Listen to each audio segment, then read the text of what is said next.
çdo gjë e bukur në partinë tonë, një si ide këto vlekës. Edhe Klodi tha i gjë të bukur tani, tha rrof maksimumi jetik. Se ne vërtet kemi luftuar e vazhdojmë luftojmë për minimumin jetik, që është buka e gojës njerëzve, sepse në Shqipërinë e sotme shumë njerëzve mungon buka e gojës. Jemi nga vendet më të varfra të Evropës, kështu që sigurisht do kërkojmë minimumin jetik, pensione dinjitoze, mirë ne nuk luftojmë vetëm për kaq.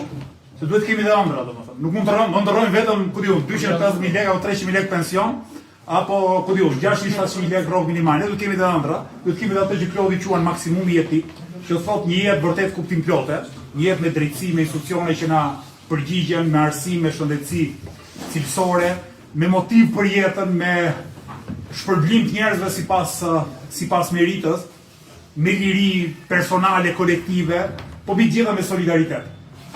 Bëj shumë përshtypje një bisedë që pata sot gjatë protestës me një çift. Ishin mosha ime, profesionistë të mirë paguar, kishin anë protestë me gjithë gocën e tyre të vogël.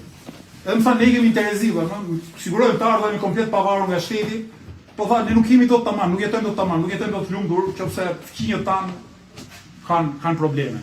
Edhe ishte vërtet tamam një lloj shkolle solidariteti, edhe ata njerëz që vinin për herë të parë në një protestë lëvizjes bashkë mu duk sikur i njëra për 15 viteve, po sa kemi ne në aktivizëm politik, që në emër të këtij solidariteti, në emër të idealeve të mëdha, gëzuar 3 vjetorin e lëvizjes bashkë, u bë 300 vjetor.